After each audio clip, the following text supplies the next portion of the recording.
This is pretty crazy. I was watching this interview on My First Million of this guy who bought a bag business. He only put 200K of his own money in the deal. And in 12 months, that 200K would be worth over $4 million today if he sold his business. It's a crazy story. It's not a get rich quick story.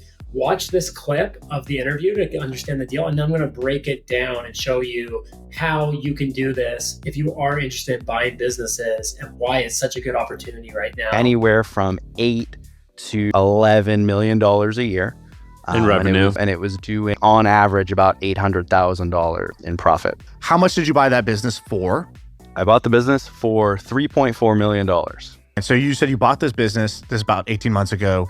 It was doing 11 million in revenue, about 800,000 in profit. Last year, how much revenue did it do? We did about 13.8 million. And really quick, how much profit does it do now in the 13? $1.7 million profit last year. I'm going to show you how he turned $200,000 into over $4 million in the span of 12 months. And now, this is not some get rich quick scheme. It's just the reality of how small business is. They work well, how they can be such a crazy wealth change that you can't find even in picking penny stocks or other get rich ideas. So we're going to dive into the details from an M&A advisor's perspective, how the deal actually pencils and how he actually minted $4 million himself. So first off, let's go over this deal. So it was a B2B bag business, which had a kind of range between 8 and 11 million of revenue per year, of which it did about 800K of profit to the old owner. Dan bought it for $3.4 million,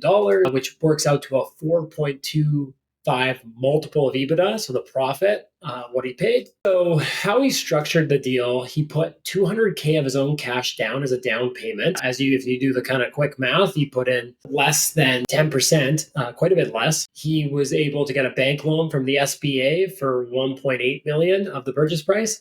And then he was able to structure a seller note for 1.4 million. So a seller note is basically a loan. It's like another bank loan, but except this is coming from the seller of the business. So it actually stipulated that if the business didn't hit certain targets, it would get clawed back because there was quite a bit of customer concentration risk. And that was one of the big red flags that Dan saw when he was doing this deal. So overall, I would say the way that he structured it and the price point that he paid, I give this probably a rating of a B+. It was a pretty killer deal. The fact that he was able to put that little of cash in and also get that much of seller financing, you're usually not going to see seller financing to that high of an extent.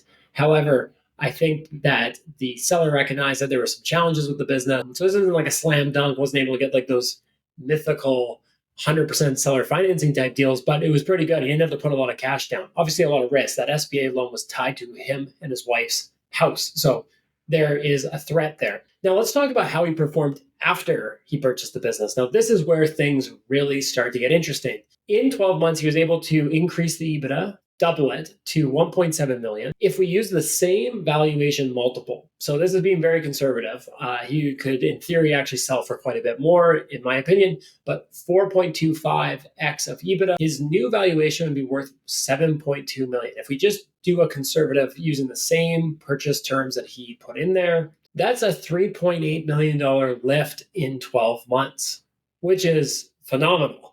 Obviously, on paper, he's increased his paper net worth by 3.8 million in terms of the business value, but that's actually not true. He actually has increased his personal value by a lot more. And so how does that work? Well, he was able to actually turn into just over 4.25 cash in his pocket if he were to sell today. How does that work? So here, I'll break it down. If we go back to the deal structure, in the way that he structured the deal, 1.8 million was a bank loan and 1.4 million was seller financing. If you were to sell the business today, assuming the same multiple, so the 7.2 valuation that we talked about, that first 1.4 million, 1.8 million off the top is going to get paid back to those loans, but they're not equity participants in the deal. So they don't own a proportional percentage in the new valuation of the business. Dan owns 100% of that business. From an equity perspective, he has some obligations he has to pay off if he were to sell with the sale proceeds, which would go to those two sources. But after that, he would be able to recover all of that remaining equity into his pocket. So that 200K now turns into 4 million because after he's paid off those two loans, that difference is now 4 million, over 4 million of cash in his pocket. So when small business goes right, and when you buy at a fair price, like what Dan said, I don't think it was he wasn't trying to grind the seller down. He paid a fair price and he was able to really grow the business. You can really see now Dan's like example is definitely an outlier. Usually they don't grow that fast in 12 months. However, even if he grew it that fast over 3 years, 4 years, 5 years, his return on investment would still be really, really strong. So that's where the secret of all this comes in. You have to look at your cash on cash return when you're looking at these things. People use IRR all the time and other metrics. Look at the cold hard cash, look at the numbers. This was a crazy case study, which is really interesting. You'll learn more in part 2 on this video, where I'm going to be talking specifically around financing, how he was able to structure this deal.